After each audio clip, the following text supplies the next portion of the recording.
صل على نبينا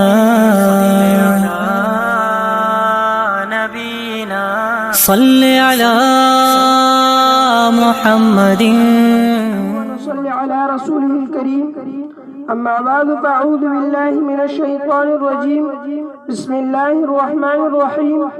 النبي أولى بالمؤمنين من أنفسهم. صدق الله العظيم. قال النبي صلى الله عليه وسلم: لا يؤمن أحدكم حتى أكون أحب إليه من والده وولده والناس أجمعين، أو كما قال عليه الصلاة والسلام.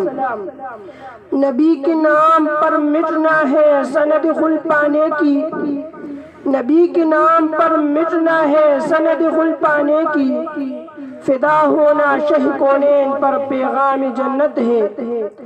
تحفظ ہو سکے ہم سے نگر ناموس احمد کا، تحفظ ہو سکے ہم سے نگر ناموس احمد کا، تو پھر یہ زندگی اپنی سراسر ایک تہمت ہے.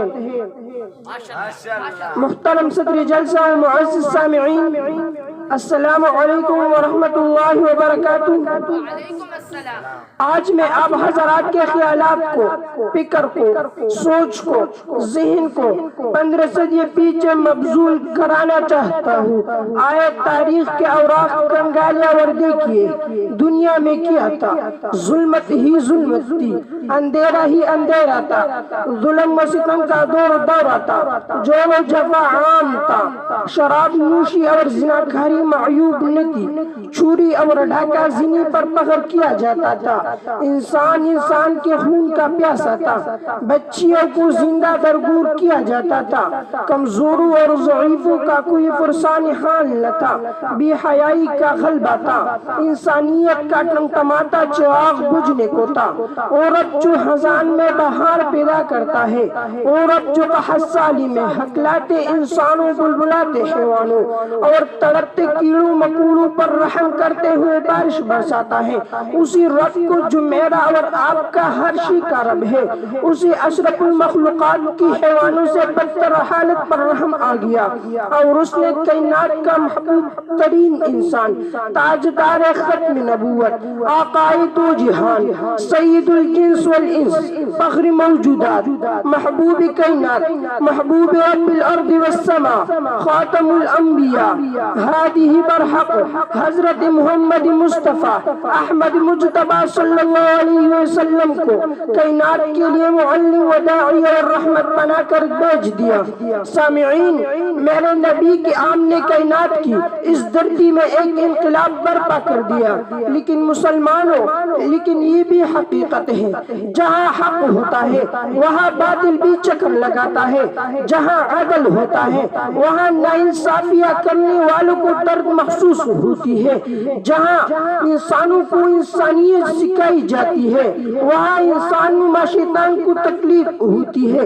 بعین ہی اسی طرح میرے آقا و مولا کے جملہ خوبیوں اور روز بروز اسلام کی ترقی کو دیکھ کر حاسدین جلنے لگے، نبی پاک کو گالیاں دینے لگے، صحابہ کرام رضی اللہ تعالیٰ عنہ کو طرح طرح کی تکلیفیں پہنچانے لگے، حتیٰ کہ میرے نبی کے قتل کے منصوبے بننے لگے، شان رسالت میں گستاخیاں کرنے لگے. لیکن مسلمانوں سن لو، میرے نبی کے جیالے صحابہ اگرچہ نہتے تھے، کمزور تھے، مال و اسباب سے محروم تھے، لیکن ان کا دل نبی کی معصبت سے پر تھا.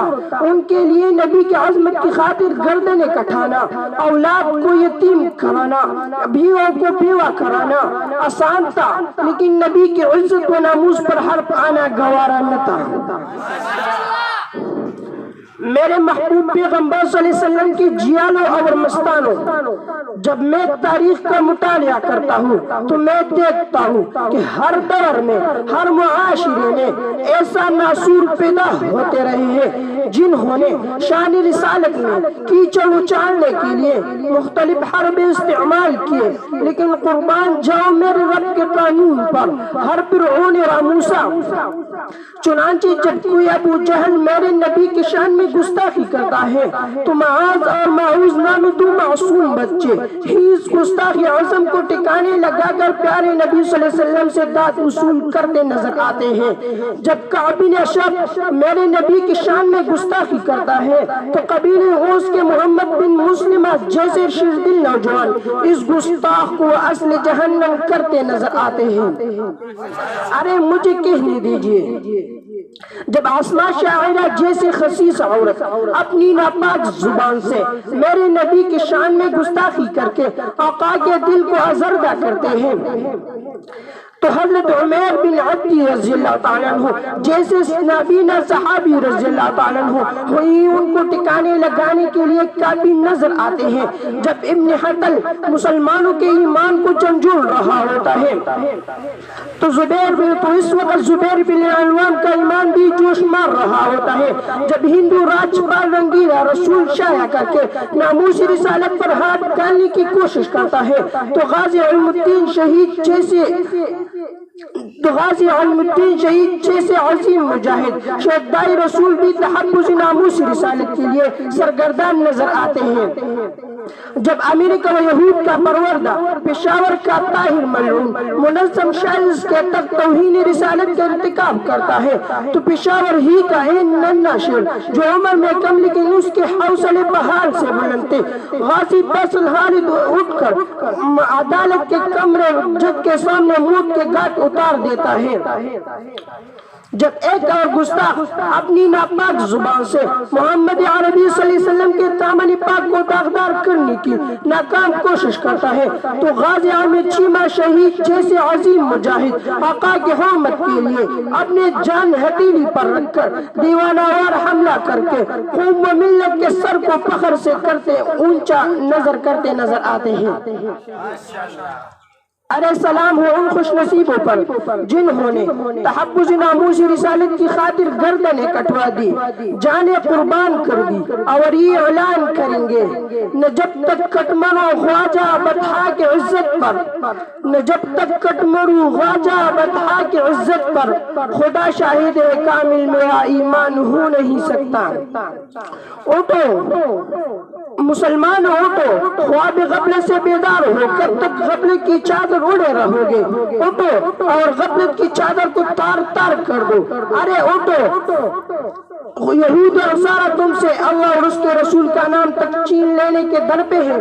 اٹھو، تمہیں میرے اشعار جگاتے ہیں، پہنچا نہیں ہے کیا تمہیں پیغام جاہدو، پہنچا نہیں ہے کیا تمہیں پیغام جاہدو، یہ وقت ہی کہ ناموسی رسالت پہ کٹ مرو، وما علینا الا البلاغ المبین۔